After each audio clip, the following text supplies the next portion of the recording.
para o nosso culto do projeto Nossa Igreja. Esse é o segundo culto que a gente está realizando, online pelo Zoom. Eu quero que você entenda uma coisa. A gente está fazendo o máximo do nosso esforço para manter uma boa conexão, para manter uma boa qualidade de som e imagem. Mas pode ser que por N fatores, seja a qualidade da nossa rede, o nosso dispositivo, a quantidade de pessoas na sala, ou até mesmo o seu dispositivo e a sua conexão de internet, que por algum momento a nossa imagem pare, o nosso som trave, ou alguma coisa aconteça para que a experiência seja a melhor possível. Então, eu te peço um pouquinho de paciência, um pouco de compreensão, e também, se você puder orar durante o culto, para que o Senhor nos dê graça, para que a gente tenha uma conexão estável e tenha qualidade na transmissão, vai ficar tudo bem. Se você está se perguntando por que a gente pediu para você ficar de câmera ligada e mais, é porque no outro momento desse culto a gente vai pedir para que você interaja, pelo menos diga o seu nome em grupos que a gente vai fazer. Mas, por enquanto, eu peço para que você fique mutado e você, no conforto da sua casa, junto com a sua família, com seus amigos, seja quem for que você esteja junto, que você possa cultuar o Senhor. Esse é o nosso intuito. Se você foi convidado, se você é amigo, se você é familiar de alguém do nosso grupo base, saiba que o nosso intuito nessa manhã, no dia de hoje, é cultuar ao Deus da Bíblia, ao Deus que se revela nas Escrituras, ao Cristo que nos salvou. E eu queria te chamar para ler um texto bíblico. Vou pegar minha Bíblia aqui rapidinho.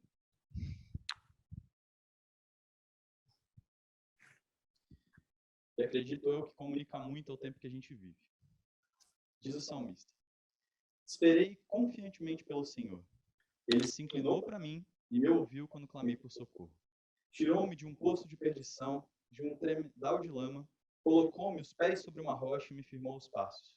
E me pôs nos lábios um novo cântico, um hino de louvor ao nosso Deus. Muitos verão essas coisas, temerão e confiarão no Senhor. Bem-aventurado o homem que põe no Senhor a sua confiança e não pende para os arrogantes, nem para os afeiçoados à mentira. São muitas, Senhor, Deus meu, as maravilhas que tens operado e também os teus desígnios para conosco. Ninguém há que se possa igualar contigo. Eu quisera anunciá-los e deles falar, mas são mais do que se pode contar. O salmista aqui está passando por um tempo de aflição, de caos, de muitos problemas, e ele se lembra dos tempos em que ele estava passando também por dificuldades, mas que o Senhor ouviu as orações dele, tirou ele do lamaçal e trouxe a ele incontáveis bênçãos. Que essa seja uma lembrança para nós essa manhã, de que por mais que seja tumultuado e difícil o tempo que nós estamos vivendo, Deus é um Deus que nos ouve, nos ama e é misericordioso e infinito em bondade. Por isso, nós temos esperança de que, mais que os tempos sejam difíceis, Ele está conosco. Vamos orar? Senhor Deus Pai, nós te louvamos, porque Tu não és um Deus que esqueceu de nós, que estás assentado no trono, que nos olha distante, sem qualquer compaixão ou misericórdia. Mas, pelo sangue de Jesus, nós temos a certeza de que quando estamos sofrendo, quando as coisas ao nosso redor parecem estar desmoronando e parece que não existe uma luz no fim do túnel, de que Tu estás conosco, Senhor. Ó Senhor, quantas foram as vezes em que nós estávamos padecendo de males que a gente imaginou que não fôssemos sair, de tantos problemas, de um horizonte só de desolação, mas ainda assim veio o Senhor do alto, nos trouxe solução, nos derramou a Sua graça para que pudéssemos viver tranquilos mesmo no meio dessa perdição toda. Lembra-nos, Senhor, da Tua benignidade e da Tua bondade. O nosso desejo nessa manhã é cultuar o Senhor e reconhecer que Tu és infinita misericórdia, bondade, gracioso, mesmo sendo justo e santo, e não deixando passar o pecado, Senhor. Lembra-nos, a nossa esperança não está nos arredores, mas está em Ti, e em Ti somente. É o que oramos a Ti, no nome de Cristo Jesus. Amém.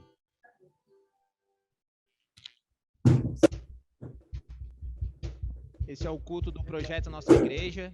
Quero convidar você a louvar o Senhor conosco nessa manhã. Bem alto aí na sua casa. Pode levantar, fazer o que você quiser, acordar os vizinhos. É hora de louvar o Senhor.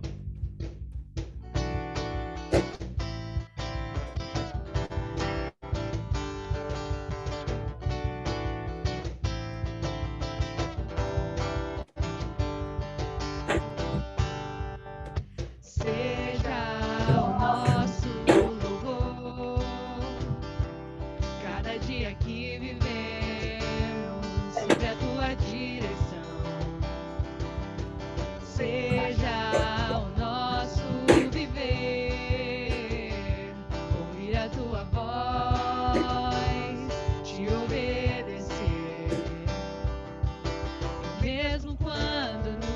sentimos fracos, tristes e sem direção.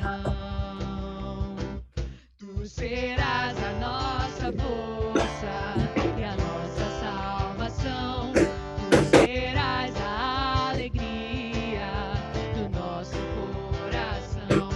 O Senhor é a nossa força, é a nossa salvação. Ele é a alegria do nosso coração. Seja o nosso louvor cada dia que vivemos sob a tua direção. Seja o nosso viver, ouvir a tua voz, te obedecer. Mesmo quando nos sentimos fracos, tristes e sem direção. Tu serás a nossa força e a nossa salvação. Tu serás a alegria do nosso coração. O Senhor é nossa força e a nossa salvação. Ele é a alegria do nosso coração.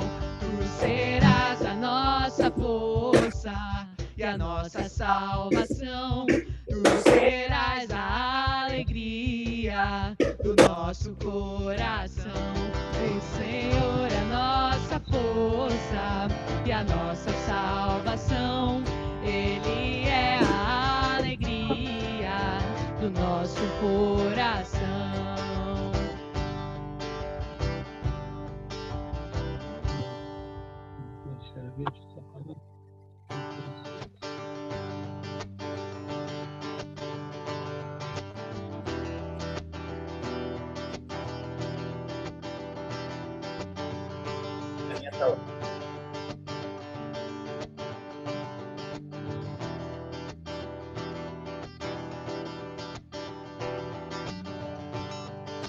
Sobre nós e através de nós, seja feita a tua vontade. Nos ensine a te imitar. Por aqui, em toda parte, nossos pés, boca e mãos, nossa mente, coração, tudo em ti, para ti.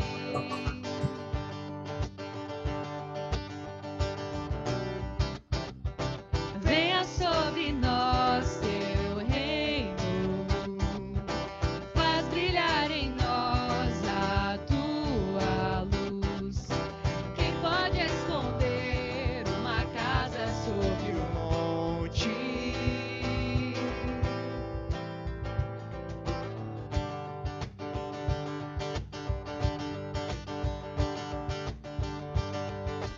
No silêncio ou perigo, és a calma, paz, o abrigo. És amor em ação, esperança é a canção. Dos que choram és consolo, dos famintos profusão, dos perdidos salvação.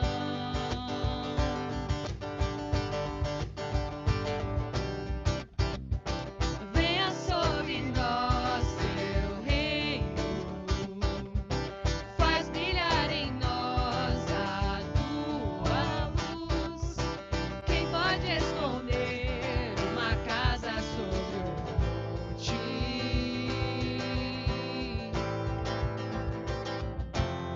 Que as nossas obras mostrem o mover da tua mão.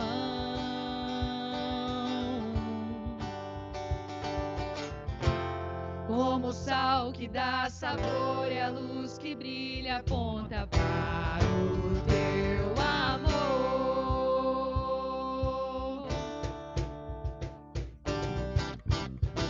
Venha sobre nós teu reino, faz brilhar em nós a sua luz. Quem pode esconder uma casa sobre o monte?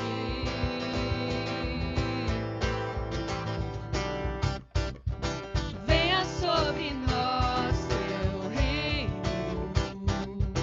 faz brilhar em nós a tua luz. Quem pode esconder uma casa sobre o monte?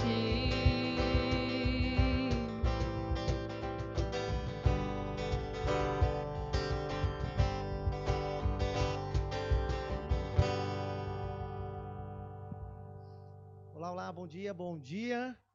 Que bom que você está junto com a gente aqui nessa manhã, para a gente cultuar ao Deus da nossa vida, o Senhor Jesus Cristo. Eu quero dizer para você, se o som está muito baixo aí para você, provavelmente deve ser o seu equipamento, tá bom? Mas a gente está tentando fazer de tudo aí para deixar o som agradável para você. Mas não deixe com que isso atrapalhe você de adorar a Deus, de estar junto com a gente nesse momento de adoração. Nós estamos muito felizes porque a gente está recebendo muita gente, convidados, amigos, outras pessoas que já são discípulos de Jesus. Apesar das dificuldades e também da gente estar aprendendo aí a lidar com a tecnologia e do aplicativo Zoom, espero que você que conseguiu ter esse tempo para você entender um pouquinho mais do nosso projeto e também interagir um pouquinho mais. A gente queria conhecer você. Espero que você tenha se sentido um pouco acolhido, apesar aí da distância, tá bom?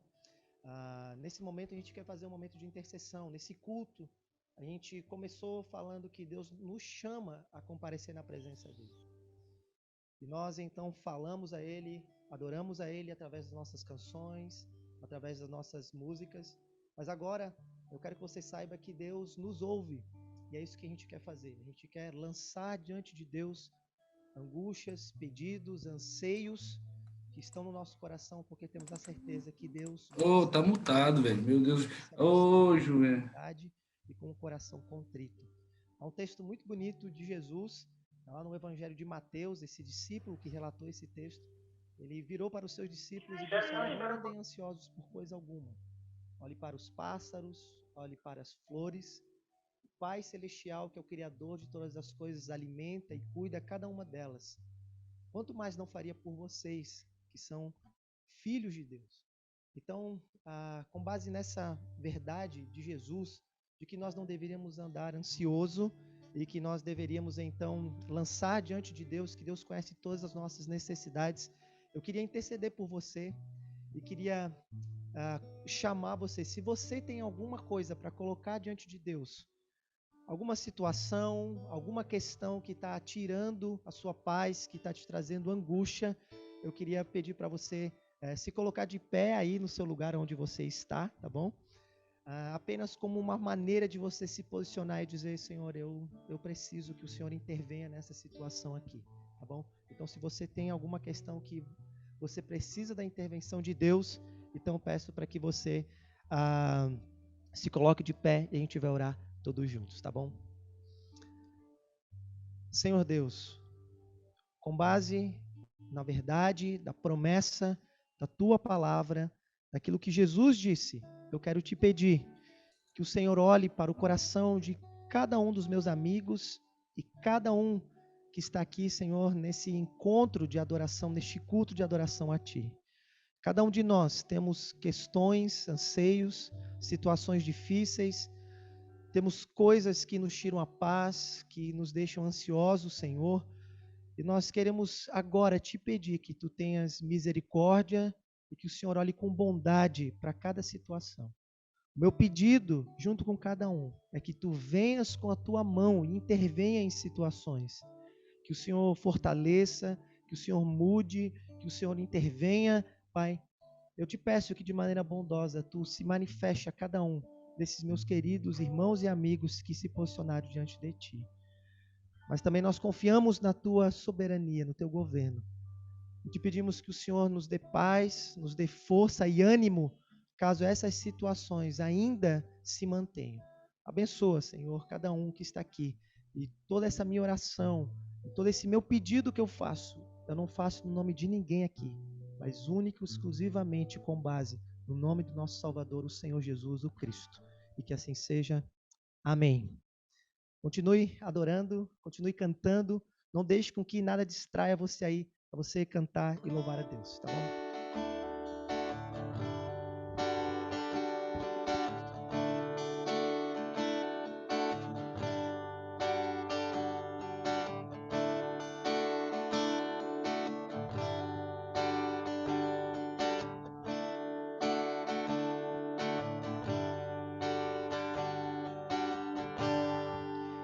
Ele não tinha qualquer beleza ou majestade para nos atrair.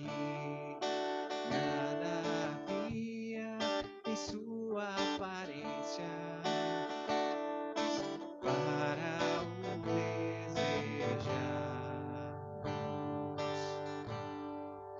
mas rejeitado dentre os homens, ainda assim carregou nossas dores. O seu castigo nos traz paz e a esperança não se esvai. A oferta pela culpa ele ofereceu para satisfazer o Criador. Ele morreu para que a sua luz em nós pudesse brilhar. O Filho do amor se entregou em nosso lugar.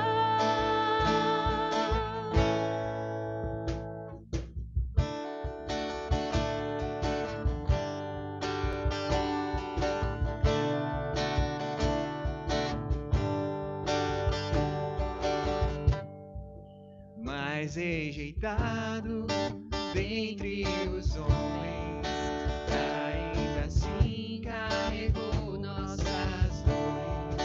O seu castigo nos traz paz e a esperança não se esvai. A oferta pela culpa ele ofereceu para satisfazer o Criador. Ele morreu para que a sua luz em nós pudesse brilhar. O Filho do amor se entregou em nosso lugar. És o Cordeiro que pelos nossos pecados foi esmagado, sem dizer uma só palavra, se entregou aos cravos, derramou sua vida até a morte, provando a ira amarga pra nos dar sua doce graça e nos fazer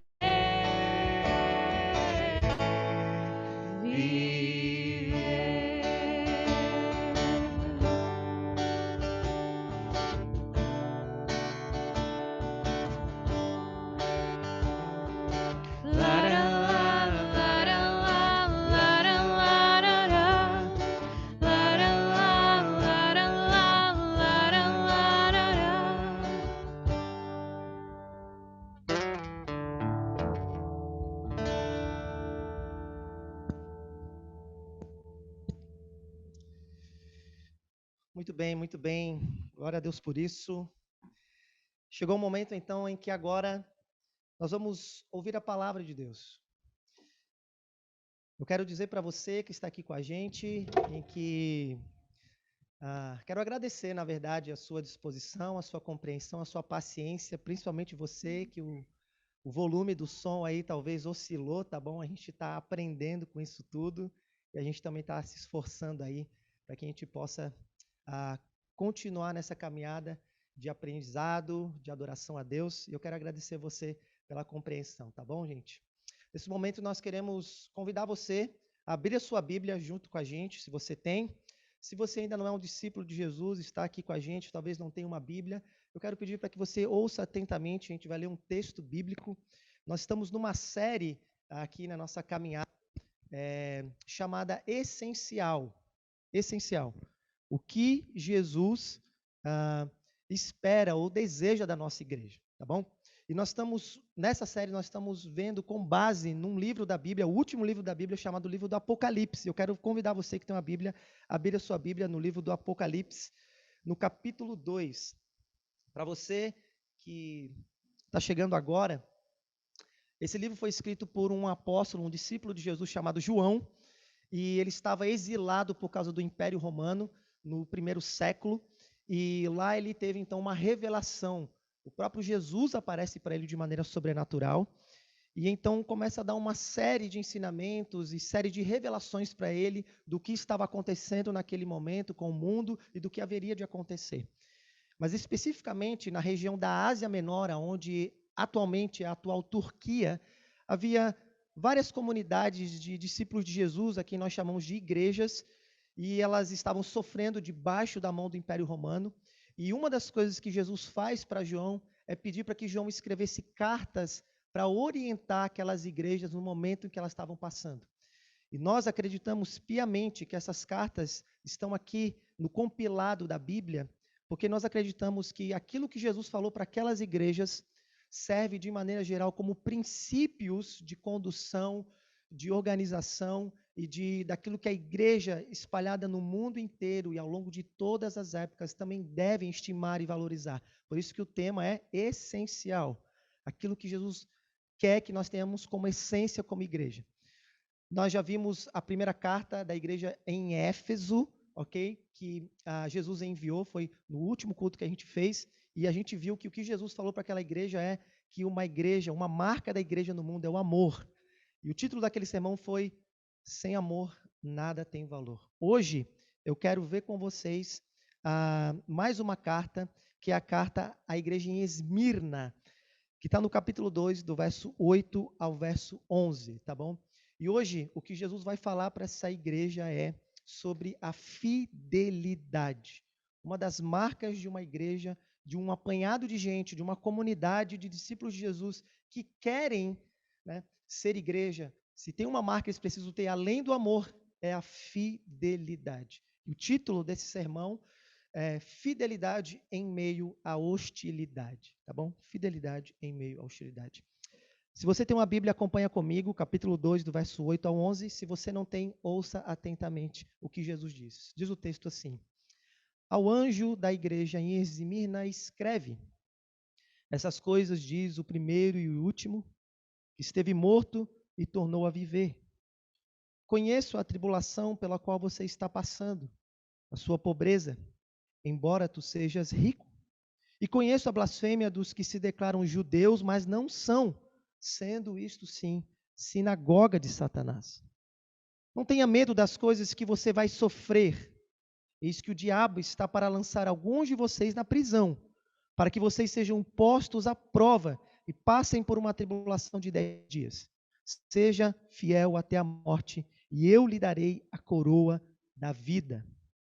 Quem tem ouvidos, ouça o que o Espírito diz às igrejas. E Jesus conclui dizendo: ao vencedor, de modo nenhum, sofrerá o dano da segunda morte. Eu preciso orar, queria que você me acompanhasse nessa oração. Senhor, nós estamos diante daquilo que o Senhor quis que a gente soubesse. O registro da revelação de quem Tu és, do que este mundo é e de como nós devemos viver. Mas essas palavras são tão profundas, Senhor. Tem tanta verdade escondida, tanto ouro por detrás, Senhor, dessas palavras, que nós carecemos da Tua ajuda para entender. Me ajuda, Senhor, a me fazer claro e abre o coração e a mente de cada um que me ouve, o meu próprio, Senhor, para que a gente possa sair daqui impactado pelas verdades do Senhor, para que a gente possa te conhecer mais e para que possamos viver em conformidade com a tua vontade revelada neste livro sagrado. Tudo isso que eu te peço é no nome de Jesus. Amém. Amém. Bom, gente, fidelidade é uma daquelas virtudes humanas que está ficando cada vez mais difícil de encontrar, tá bom? E uma das razões do porquê a fidelidade está em extinção em nossos dias é porque, de alguma maneira, nós sabemos que a fidelidade sempre cobra um alto preço diante das circunstâncias, especialmente se elas forem circunstâncias difíceis. Você se lembra da última vez que, por ser fiel, isso te custou caro? Você se lembra de alguma situação? Talvez, em alguma situação, a fidelidade talvez te custou um emprego. Talvez te custou uma oportunidade. Talvez te custou dinheiro. Ou talvez a fidelidade, por alguma razão, te custou um relacionamento. Te custou uma amizade. Ou talvez te custou algum vínculo com algum tipo de familiar. Eu lembro das vezes, tanto das vezes em que eu sofri perdas por me posicionar conforme as minhas convicções, mas eu também me lembro, eu acho que você se lembra também, das vezes em que eu abri mão das minhas convicções, deixei de ser fiel, porque eu não queria sofrer, eu não queria perder. Seja como for, a gente sabe que a fidelidade sempre cobra um preço alto. John Bunyan, que foi um escritor do século passado, e um escritor cristão famoso, ele escreveu um livro que é um clássico da literatura cristã chamado O Peregrino, e Bunyan imaginou a vida, especialmente a vida cristã, como uma jornada, uma peregrinação, alguém que está numa jornada. E ele elaborou uma alegoria em cima disso. Em um dos seus capítulos, Bunyan chama o cristão no vale do sofrimento. E o que Bunyan vai dizer para a gente é que o sofrimento ele é tão perigoso, porque o sofrimento ele sempre nos pressiona e o sofrimento ele acaba nos levando à tentação de cair de um dos precipícios da infidelidade. Ele diz o seguinte: em meu sonho, eu vi que até onde esse vale, o vale do sofrimento, se estendia, havia do lado direito uma cova profunda, em que Bunyan chamou a cova do desespero. Mas do outro lado, eu também vi um outro perigo, um perigoso lamaçal, onde ele diz: e mesmo que um homem bom caia nesse lamaçal, ele não vai encontrar um lugar em que ele possa apoiar o seu pé. O que Bunyan, de maneira brilhante, está dizendo para a gente é que o sofrimento ele é tão perigoso quanto a fidelidade, é porque o sofrimento, por um lado, ele pode nos levar a essa cova do desespero, de acharmos que no meio do sofrimento Deus nos abandonou, Deus não se faz presente, e com esse desespero tomando conta da nossa alma, a gente é capaz de virar as costas para Deus e nos tornarmos incrédulos ou infiéis a Deus. Mas, por outro lado, diz Bunyan, o sofrimento também tem um outro perigo. Por causa do sofrimento, isso pode levar a gente ao desespero de querer a todo custo aliviar a nossa dor, e com isso, então, a gente acabar passar por cima de mandamentos muito claros que Deus estabeleceu, de linhas, de limites, de integridade onde Deus estabeleceu, e nesse afã, nessa ânsia de querer logo aliviar aquela dor, a gente desobedecer a Deus e virar as costas para Deus também, não no desespero, mas tão somente para encontrar uma saída por si mesmo. É por essa razão que Jesus está aparecendo para a igreja de Esmirna, porque essa pequena comunidade nessa cidade, que até hoje tem lá, hoje essa cidade é chamada Izmir.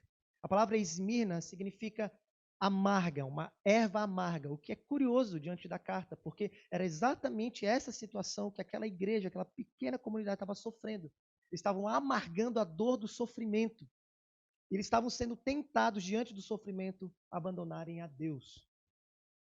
E Jesus, pelo próprio conteúdo da carta e por fontes externas de historiadores, nós podemos chegar à conclusão que a razão do porquê eles estavam sofrendo tinha dois fatores. Primeiro, a humilhação por parte dos judeus.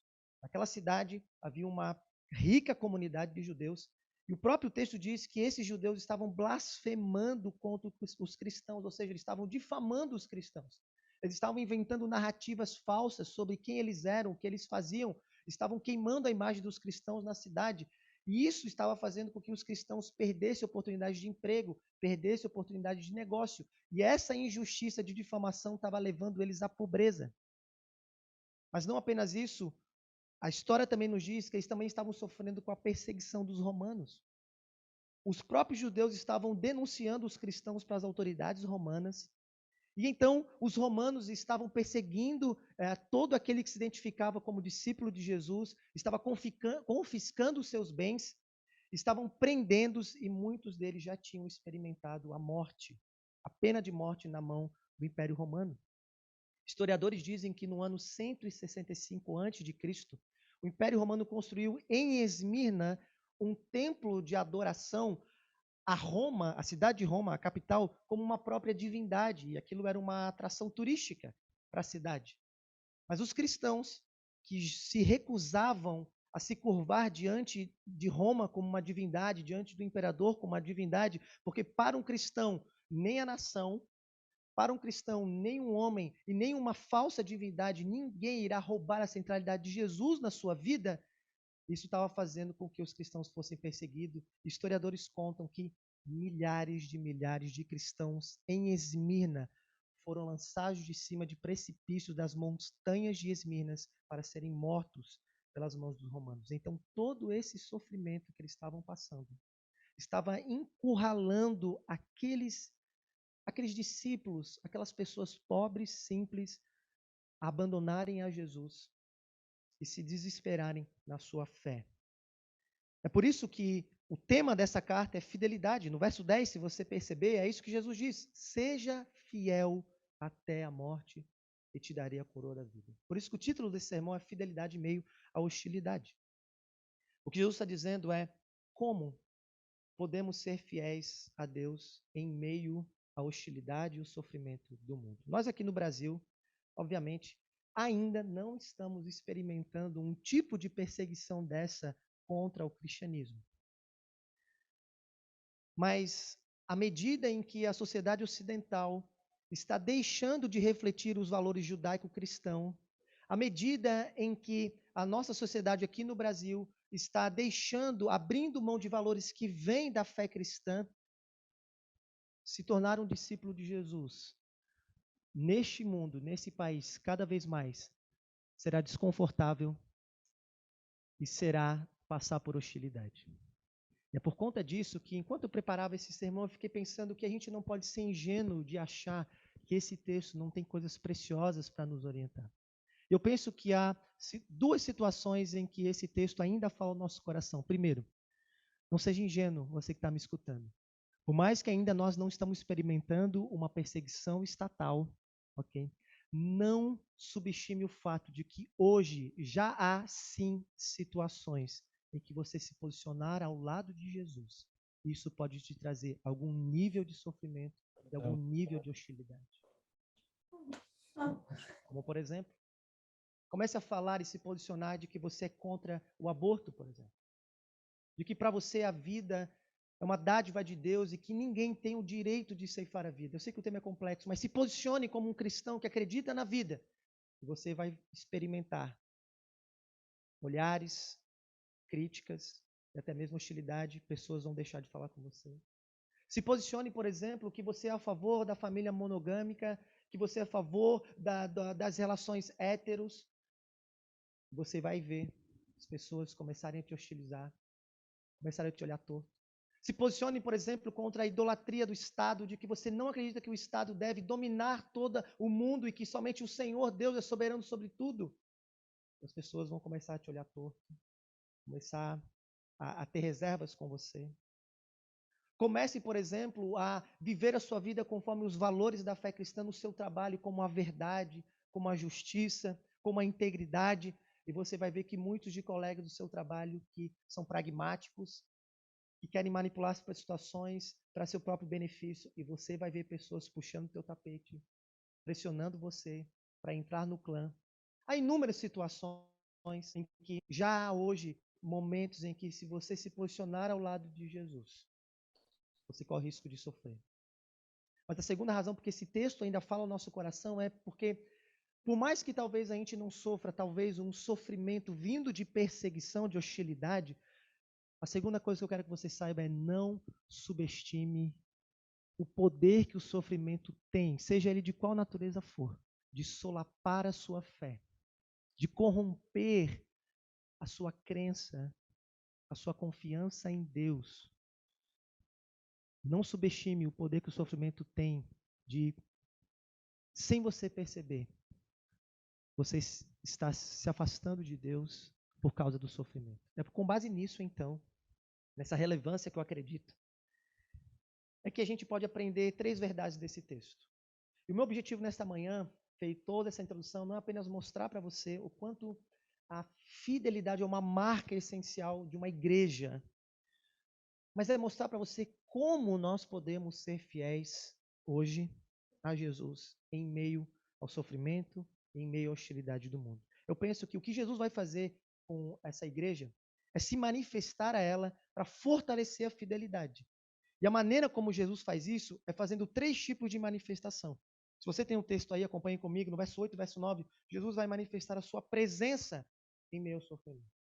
A segunda maneira está no verso 10, Jesus vai manifestar a sua soberania no meio do sofrimento. E no final, no verso 11, Jesus vai manifestar então a sua promessa em meio ao sofrimento. Por isso, são 3 maneiras em que a gente pode fortalecer a nossa fidelidade. Primeiro, contemplar a presença de Jesus em meu sofrimento. Segundo, contemplar a soberania de Jesus em meu sofrimento. E terceiro, contemplar a promessa de Jesus em meu sofrimento. Eu quero repetir para ser bem didático, para você gravar bem, tá bom? A presença, a soberania e a promessa de Jesus em meio ao sofrimento. Vamos ver cada uma dessas partes. Eu quero, no final, apelar ao seu coração, tá bom? Primeiro, a presença de Jesus em meio ao sofrimento. No verso 8 e no verso 9... o que Jesus vai fazer é se manifestar com a sua presença à igreja. O próprio texto diz em que Jesus se apresenta para a igreja, ele se apresenta com 3 imagens muito vívidas e conhecidas deles, para dizer para eles, em resumo, o seguinte: eu estou presente no meio de vocês e eu sei do sofrimento e da hostilidade que vocês estão passando. A primeira maneira que ele faz isso, ele diz, essas coisas diz o primeiro e o último. E essa é uma expressão, um título. Na verdade, esse título foi tirado da história dos judeus, que está lá no Antigo Testamento, na Bíblia Sagrada. E lá na história dos judeus, aquele povo passou por um momento de muita hostilidade e horror. Foi quando o Império Babilônico invadiu aquela região, estava dominando o mundo da época, arrasou todas as cidades dos judeus e levou muitos deles de maneira brutal para o exílio na Babilônia. E no meio do caminho, os judeus eles tinham essa sensação: Deus nos abandonou. Deus virou o rosto para nós e Deus não sabe o que está acontecendo aqui. Mas mal eles sabiam que Deus estava presente. Ele levou o profeta, especificamente o profeta Isaías, está lá no capítulo 44, verso 6. Ele apresenta e usa esse título, ele diz: eu sou o teu Deus, eu sou o primeiro e o último, o teu Redentor, e não há outro Deus além de mim. E Jesus pega essa mesma imagem dos judeus e agora se vira para a igreja de Esmirna dizendo: eu sou o primeiro e o último. E com isso ele está dizendo: eu sou aquele que inicia as situações e tem uma palavra inicial sobre tudo, mas eu também tenho o poder de finalizar as situações, de dar um ponto final. O que Jesus está dizendo, a palavra final não é do império, a palavra final não são dos judeus, a palavra final não é a pobreza, a palavra final é minha. É isso que ele está dizendo. Mas não apenas isso, ele também se revela dizendo: eu sou aquele que estive morto, mas tornou a viver. Isso é uma ambiguidade de Jesus, porque de maneira curiosa, a cidade de Esmirna era conhecida por esse título. A cidade de Esmirna foi fundada em 1000 anos antes de Cristo. E no ano 600, os bárbaros invadiram e destruíram completamente a cidade, e ela ficou quase 400 anos sem ser habitada. Mas quando o Império Romano, então, chegou naquele lugar, eles reconstruíram a cidade. Então ficou um slogan conhecido de que Esmirna era a cidade que morreu e tornou a viver. Mas não apenas isso, o próprio Jesus, aquele que também experimentou da morte e ao terceiro dia tornou a viver. As testemunhas que viveram com esse carpinteiro lá na região de Israel, até hoje está lá, testemunharam, e muitas dessas testemunhas escreveram livros, e está compilado aqui, de que viram ele vivo. Até hoje não acharam o seu corpo. Até hoje o túmulo lá está aberto para qualquer um visitar. E essa verdade da ressurreição de Jesus ao terceiro dia, e ele apareceu para centenas de pessoas que confirmaram essa verdade, isso ficou tão latente na mente, no coração dos cristãos, que eles foram capazes de morrer por essa confissão. Tanto que uma das confissões da igreja primitiva é chamado Credo dos Apóstolos.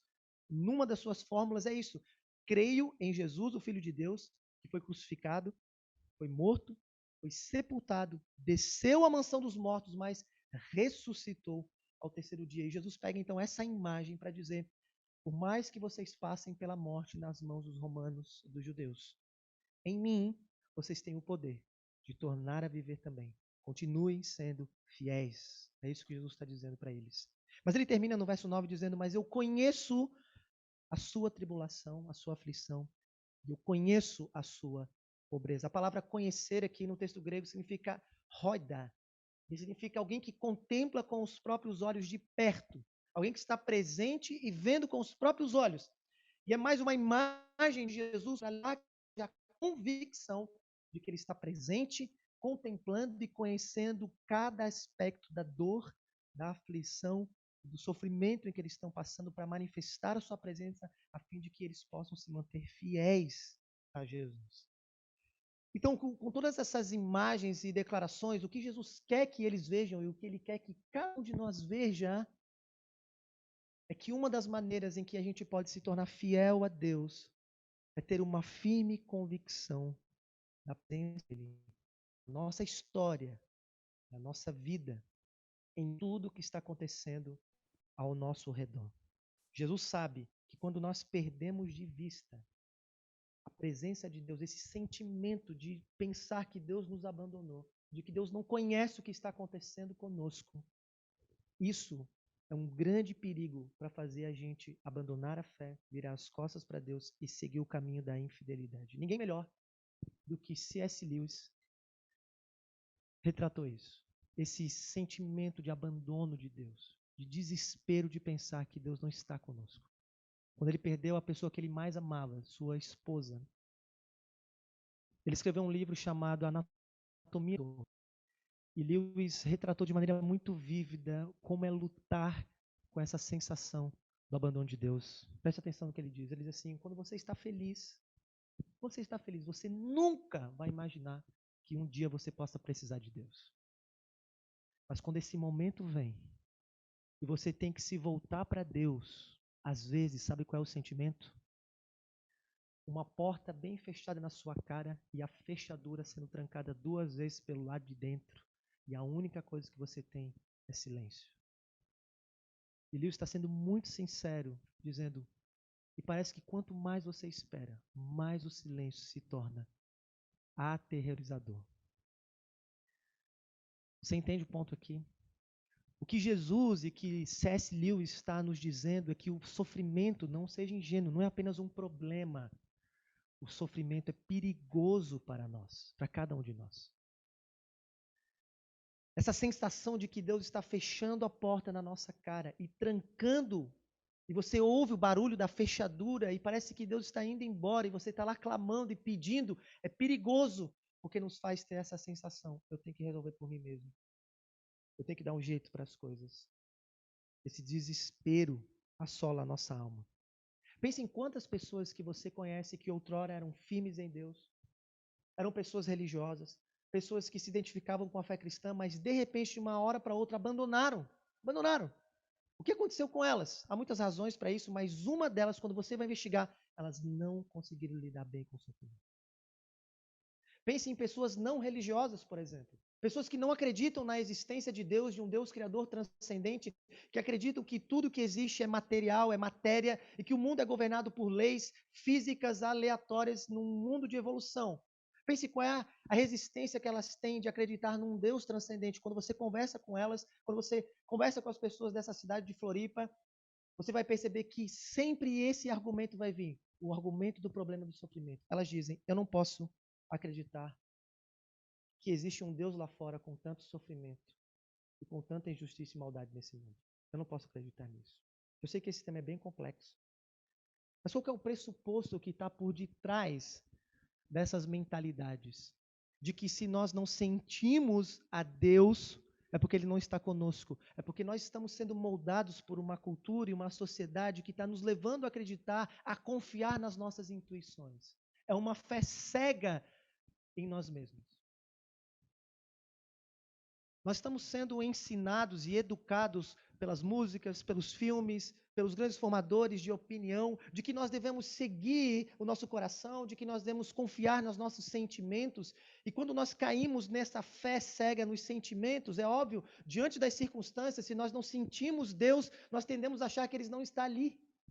Talvez isso a igreja de Esmirna estava passando. E é por isso que Jesus tem que aparecer para eles e dizer, por mais que vocês não sintam, por mais que vocês não percebam, não confie nos seus sentimentos, nas suas percepções, não tenha uma fé na sua cognição. Acredite, deposite a sua fé naquilo que eu digo, naquilo que eu estou dizendo para vocês. Nós precisamos nos convencer de que os nossos sentimentos, eles são tão voláteis como as circunstâncias também são. Nós sempre estamos buscando depositar a nossa confiança em algo que nos dá segurança. Nós queremos passar pelo sofrimento com fidelidade a Deus, nós precisamos aprender a tirar a nossa fé dos nossos sentimentos e depositar a nossa fé naquilo que Jesus diz. E nós cremos que aquilo que Jesus diz, aquilo que Ele promete, aquilo que nos revelou, está escrito nesse livro, a que nós chamamos de a Palavra de Deus. Portanto, eu não quero que você se engane, porque muitas pessoas acham que fé é um sentimento de bem-estar diante de situações difíceis, mas não é.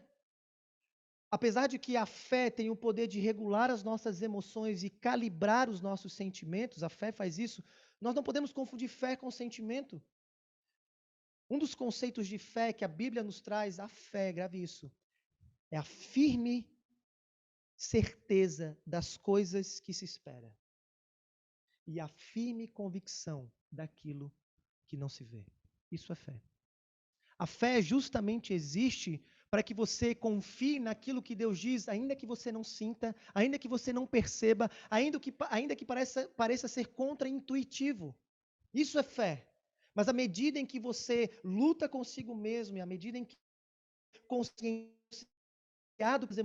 mas seguir por uma fé naquilo que Deus diz, naquilo que Jesus diz, as suas emoções ao longo do caminho vão sendo ajustadas. Portanto, o meu primeiro desafio para você que está me ouvindo, que é para mim também uma grande dificuldade, eu quero que você grave isso. Quando você estiver passando por momentos difíceis, grave isso. É momento de você desconfiar dos seus sentimentos. Momentos difíceis não são momentos para você confiar em si mesmo. Não seja ingênuo nem insensato quanto a esse ponto. Esse é o primeiro desafio para a gente. Quando momentos difíceis virem, quando hostilidade vier, seja por qual razão for, quando sofrimento vier, seja por qual razão for, é momento em que você precisa focar e alimentar a sua mente, alimentar as suas afeições com aquilo que Deus diz sobre quem Ele é, sobre quem você é, sobre as circunstâncias em que você está e sobre o que Ele está fazendo, para que você não seja arrastado como uma enxurrada para o desespero que as emoções trazem. Em momentos de dificuldade, é momento em você se cercar de pessoas que vão alimentar a sua vida, que vão alimentar o seu coração, que vão lembrar você para que você não seja guiado pelas suas percepções, que vão lembrar você sobre a palavra de Deus, sobre as palavras de Jesus, a fim de que você seja fortalecido. Nós temos a tendência, no meio do sofrimento, a nos afastarmos. Mas é justamente o contrário, no meio do sofrimento nós temos que nos apegar a pessoas maduras, pessoas sábias, pessoas que vão nos ajudar. Por isso é tão importante estar inserido numa comunidade de fé. Para que no meio do sofrimento, outras pessoas que estão fora dessa situação possam ajudar você, alimentando você, para que você possa ser fortalecido. A primeira ênfase de Jesus nesse texto é manifestar a sua presença em meio ao sofrimento, porque Jesus sabe que uma firme contemplação da presença de Jesus conosco é uma das maneiras de nós fortalecermos a nossa fé, de a gente se manter fiel. Eu sei que eu estou falando com pessoas aqui agora que sabem que eu estou dizendo é difícil. Eu não estou dizendo que é fácil. Eu sei que é difícil. Eu sei que você me ouve E eu sei que circunstâncias duras talvez estão abatendo você, mas eu quero que você saiba que é isso que Jesus quer te dizer nessa manhã. Eu estou presente com você, ainda que você não sinta. Pare de confiar nas suas sensações e confie no que eu digo. No que eu digo. E você vai conseguir lidar melhor com o sofrimento e permanecer fiel. Mas uma segunda manifestação de Jesus. No verso 10, Jesus não apenas vai manifestar sua presença, ele vai manifestar sua soberania em meio ao sofrimento. E aqui a coisa fica mais complicada. Pastor, fica mais complicada? Fica mais difícil. Porque Jesus vai ser muito sincero com a igreja, com aquelas pessoas. E Jesus sabe o que ele vai dizer? Olha, tá difícil, mas vai piorar. Tá bom? Isso não é uma mensagem que atrai multidões, né? Não enche igreja esse tipo de mensagem. Né? Porque as pessoas querem ouvir que tudo vai ficar bem, né? Tudo vai ficar bem no final, meu irmão. Mas se não ficou bem é porque ainda não acabou. Mas no meio do caminho, né? Aquela expressão popular, não há nada ruim que não possa piorar. E isso é bíblico, isso é verdade. É isso que Jesus vai falar para a igreja. Mas ele vai manifestar. E o consolo disso tudo ele vai dizer: mas fica firme, fica fiel. Eu estou no controle de toda essa bagaça. Tá bom? É isso que ele vai dizer. No verso 10, Jesus vai manifestar a sua soberania. O que é soberania? Soberania é a capacidade de você controlar as situações para os seus próprios propósitos. Isso é soberania. Tá bom? E é isso que Jesus vai revelar. Eu estou controlando no ajuste fino cada evento do império, da cidade, da vida de vocês, porque eu tenho propósitos com isso. E ele vai dizer que ele está controlando 3 eventos. No início do verso 10 ele diz: o diabo está para lançar alguns de vocês na prisão. Talvez para alguns de vocês que me ouvem, que não são discípulos de Jesus, talvez ouvir sobre o diabo talvez soa estranho e até mesmo soa forçação de barra, né? Porque nós vivemos em meio a uma sociedade moderna, científica, tecnológica, porque a gente vê os extremos das igrejas evangélicas que enfatizam todas essas questões sobrenaturais e a gente olha com descrédito. Mas o que a Bíblia nos diz é que este mundo não é apenas composto por matéria, essência e forma. Mas o que a Bíblia nos revela é que por detrás daquilo que a gente pode ver, existe sim um ambiente espiritual, seres espirituais, e especialmente essas criaturas de Deus que se rebelaram contra o Criador e que hoje são basicamente a grande fonte de maldade e injustiça no mundo. E especificamente a palavra diabo, na verdade, que a gente costumou usar, no grego significa simplesmente inimigo. É como se Jesus estivesse dizendo: olha, o inimigo está para lançar alguns de vocês na prisão. E o que Jesus está dizendo é que esse ser chamado diabo está usando o aparato estatal do Império Romano, a máquina do Estado Romano, para perseguir e prender os cristãos. Isso por si só já seria aterrorizador, né?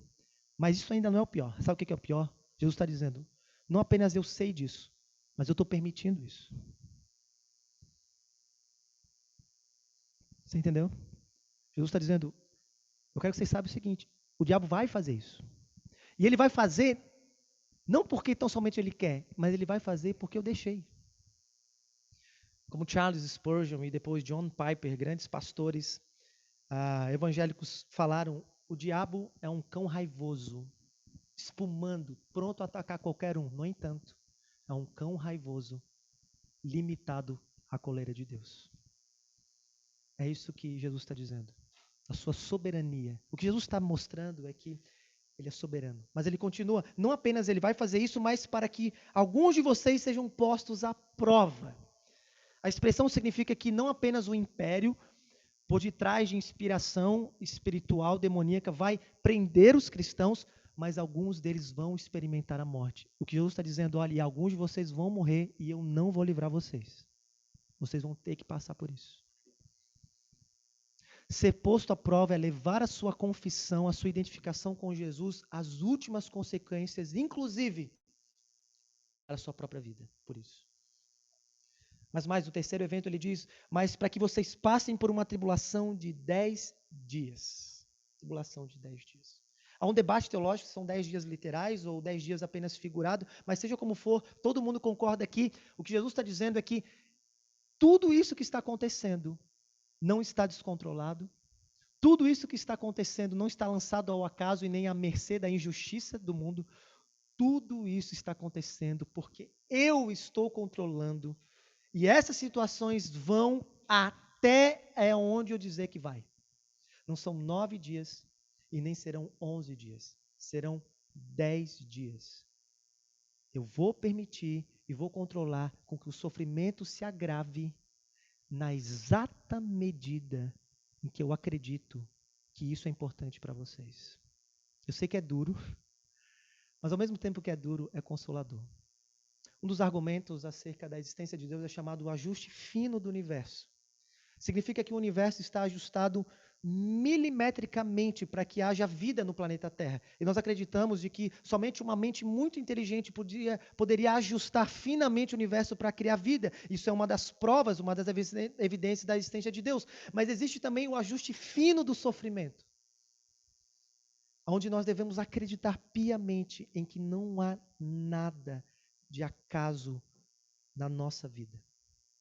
Jesus tem um ajuste fino do sofrimento em que cada circunstância estão ajustada milimetricamente para que os propósitos de Jesus se cumpram na nossa vida. Jesus sabe que a segunda maneira de pessoas se manterem fiéis a Ele em meio ao sofrimento é contemplarem o seu governo, o seu controle sobre a história da vida deles.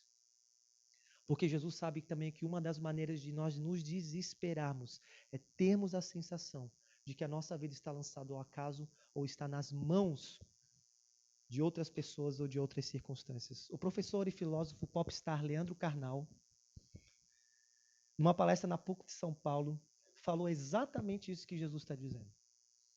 Diante de um auditório repleto de jovens e adultos universitários, ele disse: eu invejo pessoas que têm fé em Deus. Ele diz mais: pessoas que têm fé em Deus podem desfrutar de um grande consolo no meio do sofrimento, enquanto pessoas como eu, que são céticas, que não acreditam de forma alguma na existência de um Deus transcendente, a única coisa que conseguem fazer é se tornar cínicos e fazer piada da própria desgraça. Jesus não quer que nós nos tornemos pessoas cínicas, que usam da desgraça fazendo piada porque não querem encarar de frente a realidade do sofrimento. Jesus quer que a gente seja pessoas fiéis, que acreditam piamente no ajuste fino do sofrimento para os propósitos eternos de Jesus. Que Jesus está controlando. É exatamente isso que Jesus está falando para a igreja de Esmirna. Mas sabe o que é curioso? No verso 8, Jesus diz uma coisa curiosa para eles. Ele diz: eu conheço a tribulação de vocês e a sua pobreza, mas para mim, de Jesus, vocês são ricos. Você não acha isso tremendo? O que Jesus está dizendo é que todo aquele sofrimento, todo aquele caminho de vale que eles estavam passando, estava sendo orquestrado por Jesus, e mal Satanás, e mal o Império Romano, os judeus sabiam que quanto mais hostilidade eles faziam contra os cristãos, mais eles estavam enriquecendo eles. Porque Jesus estava controlando as situações para dar a eles um outro tesouro que eles não enxergavam ainda. Mas uma riqueza espiritual e uma riqueza eterna. Uma riqueza eterna. Mas enquanto eu preparava esse ponto, eu parei e eu pensei na minha própria vida. E uma questão veio ao meu coração. Eu não sei para você, mas para mim especificamente, o meu problema não é tanto acreditar e confiar na soberania de Deus, mas é acreditar que Jesus está tirando alguma coisa de bom daquele momento. Para mim, essa é a minha dificuldade. E talvez seja a sua também. Eu lembro, por exemplo, quando eu perdi meus pais, por exemplo. Para mim o duro não foi olhar para aquela situação e pensar: Senhor, tu perdeu o controle aqui, o que aconteceu? Para mim, o difícil foi eu não consigo ver nada de bom nessa situação. Eu não consigo ver como que tu estás permitindo isso e como isso vai produzir algo de bom para mim. Com isso, talvez essa seja a situação, talvez o seu problema não seja tanto lidar com a soberania de Jesus, mas lidar com a bondade de Jesus. Porque nós tendemos a divorciar essas duas coisas. Nós tendemos a divorciar isso. E esse é o problema para nós. Jerry Bridges, que é um grande teólogo que escreve muito sobre vida cristã, um dos seus livros, Confiando em Deus em Meio ao Sofrimento, ele diz isso. Escute isso. Deus jamais busca a sua glória às custas do nosso bem. E Deus nunca busca o nosso bem às custas da sua glória. Esses dois propósitos, a sua glória e o nosso bem, estão inseparavelmente entrelaçados. É isso que Jesus quer que a igreja de Esmirna veja, mas é isso que Jesus quer que você veja. Que eu e você a gente veja. Ninguém melhor do que Estênio Márcio conseguiu retratar isso numa música. Estênio Márcio escreveu uma música chamada O Tapeceiro. Brilhante, linda. Estênio olhou para a vida humana, especialmente para a vida de um cristão, como um tapete em que o grande tapeceiro que é Jesus está tecendo. E quando você olha o tapeceiro tecendo aquele tapete, ele faz de cabeça para baixo e você não consegue ver o que ele está fazendo, porque o tapete de cabeça para baixo é feio, são pontas soltas, são pontas escuras, linhas escuras com linhas coloridas. E você não entende nada, mas o tapeceiro, que é soberano, que conhece, disse Estênio, o fim desde o início, um dia vai apresentar a nossa vida do lado dele, da maneira que ele enxerga. E o que a gente vai conseguir perceber é que ele tinha razão. É que cada linha escura de dor e de sofrimento, quando a gente achava que era manifestações do abandono de Deus, mal nós sabíamos que eram riquezas que Jesus estava nos dando. Estênio Márcio diz, se você olha do avesso, você nem imagina o desfecho. No fim das contas, tudo se explica, tudo se encaixa, tudo no fundo cooperou para o meu bem. Quando se vê pelo lado certo, diz Estênio, muda-se logo a expressão do rosto. Uma grande obra de arte para a honra e glória de Jesus Cristo, o grande tapeceiro. Meu irmão, sei que eu estou falando com pessoas aqui que já amargaram e talvez estão amargando a Esmirna de situações da vida. E eu não quero ser leviano com você, eu sei que situações são difíceis. Mas se você confiar em Jesus, Jesus tem o poder soberano de ajustar finamente cada circunstância dessa para o seu bem. Para o seu bem. Se você é um discípulo de Jesus, eu quero que você saiba que nenhuma circunstância que você já viveu, nenhuma decisão que você já tomou na vida estão fora do controle daquele que está tecendo a sua vida. E um dia você vai entender. E todas as suas e as minhas dúvidas serão respondidas. E naquele dia em que Ele mostrar o tapete da nossa vida, querido, escute isso. O que eu e você vamos fazer com muitas lágrimas nos olhos, se curvar diante dele e dizer, Senhor, hoje eu entendo. Tu sempre estiveste lá. Eu é que não conseguia perceber. Portanto, o meu desafio nesse ponto é, para você que está me ouvindo, não tenha uma visão infantilizada da vida. Tenha uma visão real da vida, especialmente da vida cristã. Da vida cristã. Eu quero me voltar especificamente, você que está me ouvindo agora, que você não é um discípulo de Jesus, você foi convidado e você está entendendo esse negócio de igreja, esse negócio de Bíblia, esse negócio de Jesus. Ok. Por uma série de fatores, desde a nojenta teologia da prosperidade, que está nas mídias, de pastores popstar, que estão na TV, que está no YouTube, que está em vários lugares, que estão levando as pessoas a acreditarem que se você for membro da igreja e dê dinheiro, então você vai prosperar, e que você vai ser feliz, e Deus vai tirar de você todo tipo de sofrimento. Isso é uma grande mentira. Mas desde a mentalidade pós-moderna, que abraçou a narrativa de que o propósito da vida humana é encontrar felicidade, prazer e viver a sua vida aqui e agora no melhor que você pode ter, tudo isso está levando as pessoas a terem uma visão infantilizada da vida. E pessoas que pensam dessa maneira vão ser simplesmente destruídas quando as circunstâncias difíceis vierem, porque elas vão vir. A pandemia está aí para provar para a gente que nós não temos controle sobre a nossa vida. Portanto, eu quero que você saiba que Jesus está falando com você, e não apenas chamando você a confiar nele, mas Jesus está querendo mostrar para você que se você não confiar na soberania dele, a única coisa que vai te restar de duas ou uma, ou você vai ser desolado pelo desespero, ou você vai ter que encontrar uma fuga no entretenimento bobo de não querer pensar profundamente sobre a vida, ou se tornar um cínico, como o Karnal disse, que a única coisa que consegue fazer é se blindar fazendo piada da sua própria desgraça. Mas não precisa ser assim. Você hoje pode começar a se abrir para investigar o cristianismo de verdade, investigar a pessoa de Jesus, e você encontrar a maravilha do que é viver com poder, viver com graça, viver com grande alegria em meio ao sofrimento, com esperança de saber que existe um Deus que te ama e que pode governar a sua vida. Mas eu quero me voltar para você que agora é um discípulo de Jesus. Você que conhece a Jesus. Você que é um cristão. Eu quero falar com você agora, preste muito que eu vou para você. Não subestime o quanto Jesus pode permitir que as coisas fiquem muito loucas nesse país. Não subestime. Você que é um cristão, você que está me ouvindo, não subestime o fato o quanto Jesus pode sim permitir que as coisas fiquem duras e difíceis para nós nesse país. Ou você acha que Jesus não está no controle daquela corja do STF? Ou você acha que Jesus não está controlando finamente, ajustando cada maquinação e perversidade dos políticos dessa nação?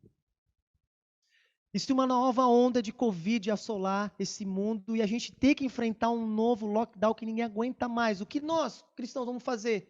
Nos tornarmos amargos, cheios de ódio?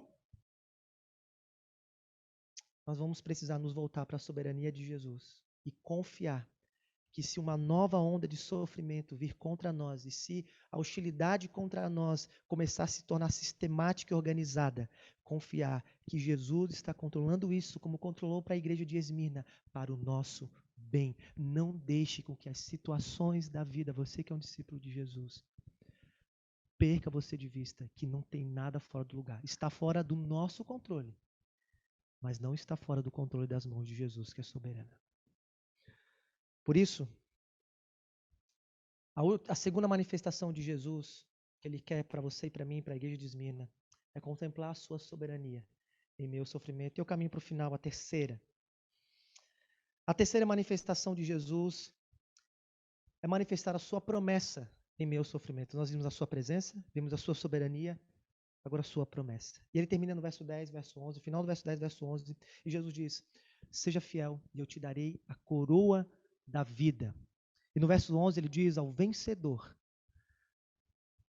de nenhum modo sofrerá o dano da segunda morte. Essa promessa é gloriosa. Como eu disse, Jesus disse para a igreja, dizendo: eu não vou livrar vocês, eu não vou poupar vocês, vocês vão sofrer e algum de vocês vai ter que pagar com a morte. Mas permaneçam fiéis. Eu tenho uma vitória muito mais gloriosa para vocês. Jesus está levando eles ao futuro, de que naquele dia em que ele se manifestará novamente nessa terra e os mortos ressuscitarão e todos comparecerão diante da sua presença, aqueles que confiaram nele receberão a coroa da vida e serão libertos do pior julgamento, do mais terrível juiz de toda a terra, que é serem libertos da condenação do lago de fogo do inferno. É isso que ele está dizendo, mas todas essas promessas da coroa da vida e do segundo dano, livramento do segundo dano, estão dentro de uma única imagem, a imagem do vencedor dos Jogos Olímpicos, muito conhecida pelos gregos e pelos romanos. A coroa que Jesus está dizendo que vai dar a eles era uma coroa cobiçada do vencedor dos Jogos Olímpicos, que recebeu uma coroa de louros. É isso que Jesus quer, porque é algo muito conhecido deles. Mas quando você pensa, diante de todo o esforço, receber apenas uma coroa de louros parece uma coisa meio nada a ver, né? Poxa, todo esforço para receber uma coroa de louros, mas a coroa de louros, ela não tinha um valor intrínseco, ela tinha um valor naquilo que ela simbolizava. O vencedor dos Jogos Olímpicos recebia da mão do próprio imperador. E quando você vencia as Olimpíadas e comparecia diante do imperador, você, no fundo, o que você estava recebendo era o reconhecimento da pessoa mais importante do império. Receber uma coroa de louros nos Jogos Olímpicos como vencedor mudava suficientemente o valor e a dignidade da sua vida dentro do império. E é isso que Jesus quer que eles vejam. Jesus quer que eles tirem o foco da dor do presente e coloque o foco deles, o olhar deles, na glória futura. Na glória futura. O que Jesus, no fundo, está mexendo com eles ali é com a escala de valor deles. Jesus sabe que nós seremos fiéis àquilo que nós mais estimamos, àquilo que nós mais valorizamos. Pense nisso. Por exemplo, estime e valorize o seu trabalho. e você será muito fiel às suas atribuições. Estime, por exemplo, a sua reputação e você será muito fiel às suas convicções. Estime e valorize o seu parceiro, o seu casamento, o seu cônjuge e você será fiel ao relacionamento. De alguma maneira, Jesus sabe, nós sabemos na nossa experiência que aquilo que nós mais valorizamos, nós seremos mais fiéis àquilo. E é isso que Jesus quer que a igreja saiba, que a igreja não valorize coisas que a luz da eternidade simplesmente vão pulverizar. Vão pulverizar. Que eles não se apeguem a coisas e estimem coisas mais do que aquilo que é mais importante. Receber o reconhecimento do grande imperador do mundo, da glória futura, a coroa eterna, a coroa da vida. Jonathan Edwards foi um pastor norte-americano que viveu no século XVIII. Quando ele tinha 18 anos, ele escreveu 72 resoluções que guiariam a sua vida. Eu amo as resoluções de Edwards. E a minha preferida é: preste atenção nisso, resolvi jamais buscar qualquer coisa que eu não buscaria se eu soubesse que estivesse vivendo os últimos dias da minha vida. Já pensou nisso? Eu jamais vou buscar qualquer coisa que eu não buscaria se eu soubesse que estaria alguns dias de comparecer diante de Jesus. Você percebe que à luz da eternidade, coisas que a gente se apega, que a gente tem medo de perder, simplesmente se tornam banais. E é isso que Jesus está mostrando para a igreja. Note que a única ordem de Jesus em toda essa carta está no verso 10. Não tema o que você vai perder. Porque Jesus sabe que o temor é o termômetro daquilo que nós mais valorizamos. É o temor daquilo que mais valorizamos. O que Jesus está dizendo é: à luz do que eu tenho para oferecer para vocês, o que é perder o prestígio do mundo? O que é perder a glória do mundo? O que é perder aquilo que o mundo tem a oferecer diante daquilo que eu tenho a oferecer? Não deixe que a escala de valores da sua vida seja bagunçada por aquilo que o mundo diz. Por isso que a minha último desafio nesse texto é: não tema perder o mundo, tema sim perder a Deus. Não tema perder o mundo, tema sim perder a Deus. No fundo, o que a Bíblia está dizendo é que todos nós sempre vivemos debaixo de algum temor. Isso é inevitável. A única coisa que eu e você podemos escolher é o que nós estamos dispostos a abrir mão e o que nós não estamos dispostos a abrir mão. Sempre estamos vivendo debaixo de algum temor. Nós sempre estamos nessa relação de nos deixarmos, estamos debaixo de algum temor porque tememos perder aquilo. Pense nisso. De alguma maneira, às vezes a gente acredita nessa narrativa do mundo, de que o mundo tem algo para nos oferecer, de que o mundo tem algo que nós necessitamos. E então ele barganha conosco e exige de nós fidelidade a ele. E nós, às vezes, nos submetemos ao mundo, nos submetemos aos valores que o mundo diz que a gente precisa, às coisas que o mundo diz que a gente tem que ter, porque no fundo a gente tem medo de perder aquilo e o sentido da nossa vida perder, e isso é uma escravidão, uma escravidão. E Jesus está dizendo: não se deixe manipular para o mundo. Ninguém melhor do que Foo Fighters escreveu sobre isso. David Grohl escreveu a sua música mais famosa, Best of You. Eu tenho que falar devagar porque o meu inglês é britânico, tá bom? E nessa música ele diz o seguinte: eu tenho uma confissão para fazer. É linda a música. Eu tenho uma confissão para fazer. Eu fui um tolo. E ele diz: todos nós temos correntes a serem quebradas. Ele faz uma pergunta: você nasceu para resistir ou para se deixar ser abusado? Porque se você olhar bem, tem alguém que está abusando de você, está tirando o melhor de você. Jesus Cristo e David Grohl entenderam o ponto. Entenderam? Nós sempre estamos vivendo debaixo de alguma coisa que está querendo nos dominar. Ah, mas um cristão, um discípulo de Jesus, é alguém que não irá se deixar manipular disso. Ele está disposto a perder. Ele está disposto a sofrer, mas ele não vai entrar nessa manipulação, nesse abuso que o mundo faz. É por isso que Dietrich Bonhoeffer, um alemão que viveu no meio do nazismo, chamou o cristianismo, o cristianismo é subversão piedosa. O cristianismo é sempre subversão, porque ele se recusará a ser dominado por qualquer coisa que não seja o Senhor da vida dele. Ele vai romper com essas correntes, ele vai resistir. Mas é uma submissão piedosa. Porque o cristão não é alguém que rompe de maneira rebelde para encontrar valente verdade mesmo. Novamente, eu quero que você entenda isso. O cristão é um subversivo piedoso, porque ele jamais se recusará a ser dominado pelas pessoas e pelo mundo. Mas, por outro lado, ele não rompe com essas barreiras, com essas correntes, para buscar em si mesmo a sua própria verdade, a sua própria alegria, os seus próprios valores. Essa subversão é sempre piedosa, porque ele busca o reconhecimento que vem de Deus. Porque para um cristão não importa o que o mundo pensa dele, não importa nem mesmo o que ele pensa sobre ele, importa o que Deus pensa sobre ele. Ele não está preocupado com os aplausos que o mundo dá a ele, e nem preocupado com os próprios aplausos que ele pode dar a si mesmo. Ele está preocupado com o reconhecimento da única opinião que importa, que é de Jesus. É isso que Jesus quer que a igreja veja. Não tema perder, porque eu tenho para você a coroa da vida. A última manifestação de Jesus para a igreja é: olhe para a minha promessa, valorize o que eu tenho, e você conseguirá lidar melhor com a fidelidade em meu sofrimento. Eu quero terminar esse sermão da seguinte maneira.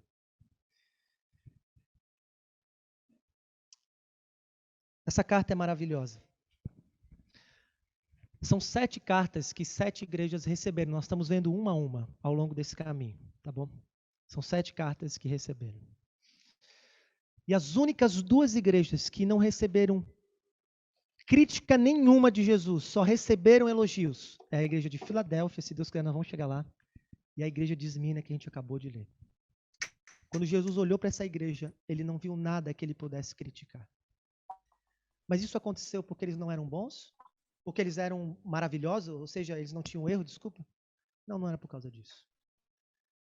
Por outro lado, essa carta, no início diz: ao anjo da igreja escreve. E essa expressão ao anjo, na verdade, é o líder da igreja, o pastor. Quem recebeu essa igreja foi o pastor da igreja que recebeu. E a tradição diz que esse homem era chamado Policarpo, o famoso Policarpo da cidade de Esmirna. Quando Policarpo leu essas palavras: seja fiel até a morte, eu te daria a coroa da vida, mal ele sabia que ele mesmo teria que provar dessa verdade. A tradição e a história diz que depois de alguns anos que eles receberam essa carta, finalmente o império conseguiu colocar a mão nesse homem. Ele era um homem de 80 anos. Ele foi colocado numa arena com romanos sedentos de sangue. E o magistrado romano virou para ele e disse: olha, Policarpo, é simples.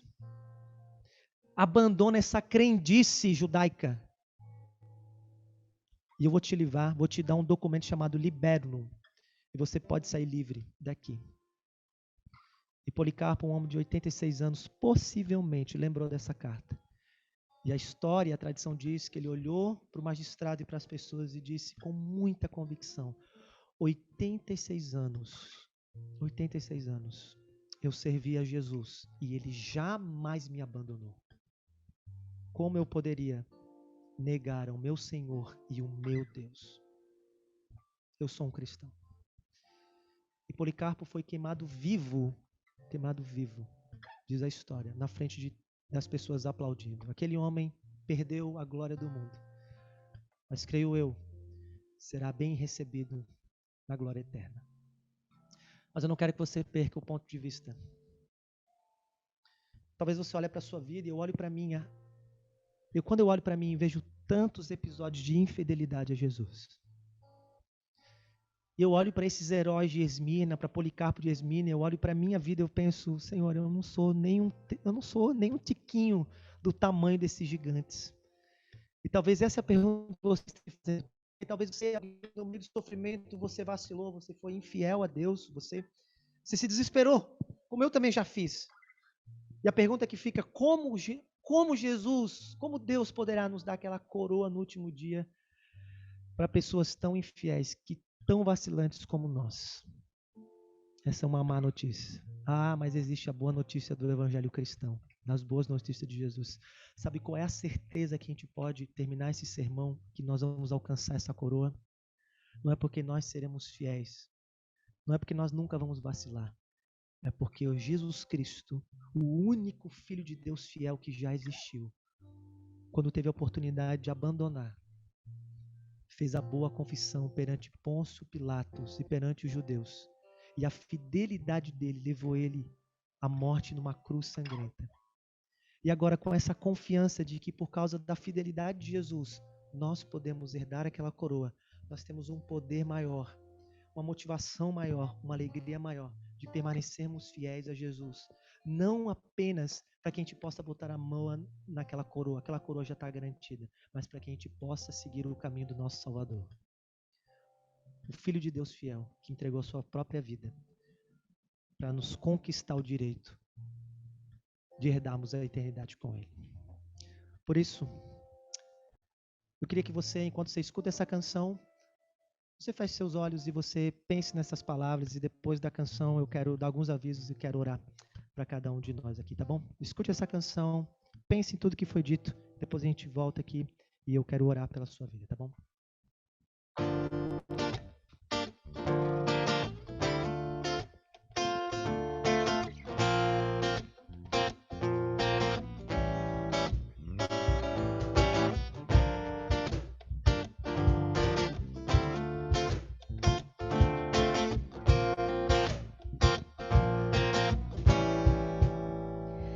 Todo ser que vive, louve o nome do Senhor.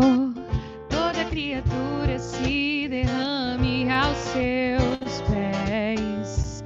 O som da sua voz, o universo se fez. Não há outro nome comparado ao grande eu sou. E mesmo sendo pó com tudo que há em nós, confessaremos que céus e terra passaram, mas o teu nome é eterno. Todo joelho dobrará ao ouvir teu nome, teu santo nome.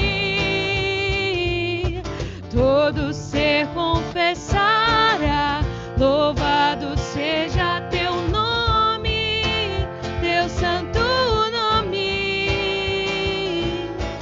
Todo joelho dobrará ao ouvir teu nome, teu santo nome. Todo ser confessará, louvado seja teu nome, teu santo nome.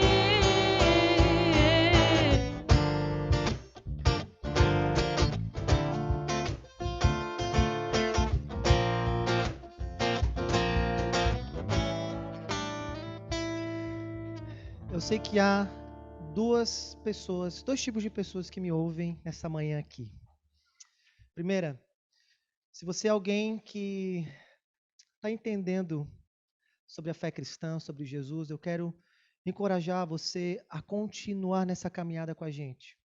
Talvez hoje você começou a mudar um pouco da imagem que você tinha sobre Jesus, sobre a igreja, e esse é o nosso objetivo. Eu espero que você comece a mudar um pouco, né, a imagem que você tem do que significa ser um cristão e um discípulo de Jesus. Eu quero convidar você, nós estamos muito à disposição, os teus amigos te convidaram para estar aqui, eu como pastor, os nossos líderes, para a gente sentar com você, a gente ter boa conversa, bom papo, a gente quer ouvir você, a gente quer que você conheça mais sobre Jesus, continue com a gente, tá?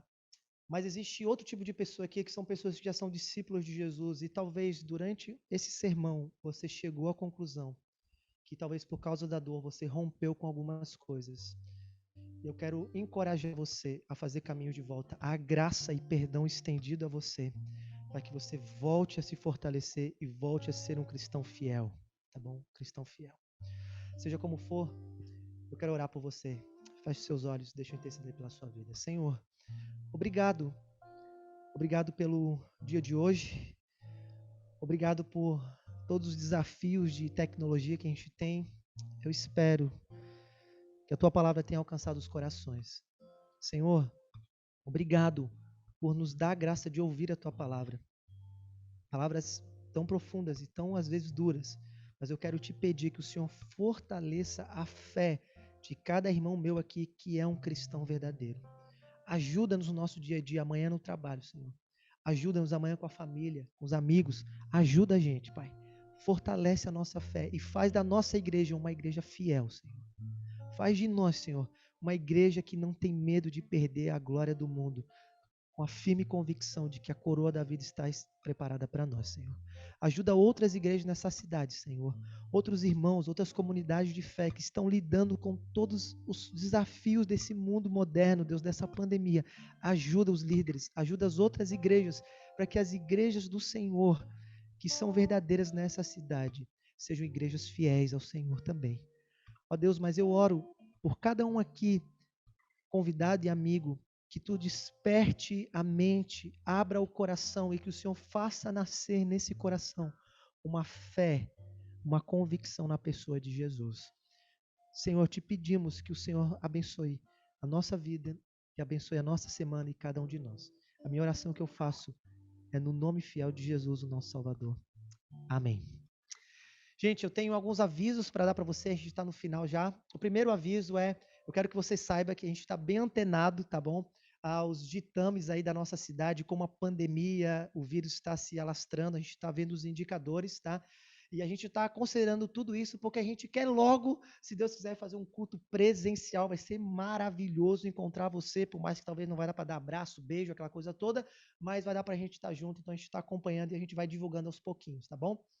O segundo aviso que eu quero dar para você é que quero avisar, na verdade, que a gente começou uma caminhada com os adolescentes da nossa comunidade de fé. Ontem a gente se reuniu na casa de um dos membros da nossa igreja, que é o Gisel e a Paula, e foi muito legal os adolescentes lá. A gente teve 12 adolescentes lá, foi um tempo maravilhoso. E a gente quer continuar essa caminhada com eles, porque eles fazem parte da nossa comunidade, da nossa igreja, do projeto Nossa Igreja, tá bom? Então você que tem filho adolescente e você quer saber mais de como vão ser as outras programações, entre em contato com a gente, vai ser muito legal ter os filhos de vocês com a gente também.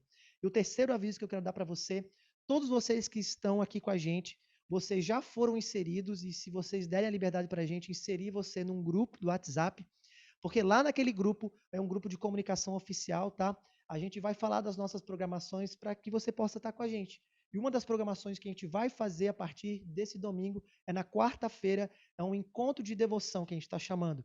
A gente, quarta-feira, vai se reunir em pequenos grupos online, tá bom? A gente vai ter um tempo de a gente poder conversar, compartilhar da fé, ter um estudo guiado, momentos de oração, da gente estar junto, não apenas se conhecer, mas também se fortalecer na fé. Então, se você quiser estar com a gente na quarta-feira, a gente vai enviar lá, você dá ok pra gente e a gente vai inserir você nessa programação também, tá bom? Muito obrigado por você estar com a gente, espero que você tenha sido grandemente abençoado, tá bom? Nesse culto, Deus nos chamou a estar na presença dele. Neste culto, Deus nos chamou a falarmos com Ele. Deus ouviu a nossa oração. Nesse culto, Deus falou com a gente através da sua palavra. E agora, nesse culto, no fim, eu quero que você saiba que Deus está enviando a gente para que a gente possa manifestar e proclamar quem Jesus é aonde a gente for. Eu quero que você saiba disso. Paulo, o apóstolo Paulo, dizendo para os cristãos, dizendo, olha, perseverem na oração, sejam firmes, tá? E sejam sábios na maneira em que vocês vivem, principalmente para aqueles que não conhecem a Jesus.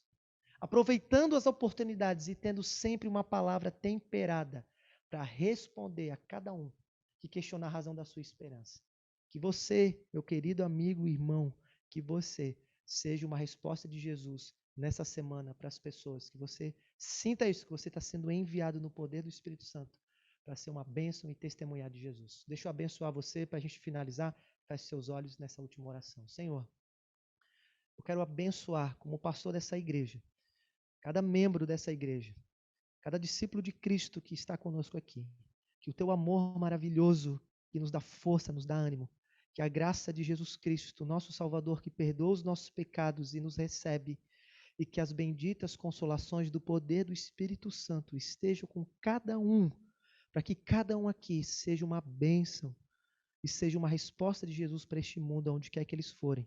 Abençoa o teu povo espalhado nessa cidade e que se reúne em outros locais, para a glória do teu nome. Que assim seja. Amém. Amém. Deus te abençoe, uma boa semana, fica antenado, logo mais vamos estar todos juntos. Beijo, tamo junto, tá? Até mais, tchau, tchau.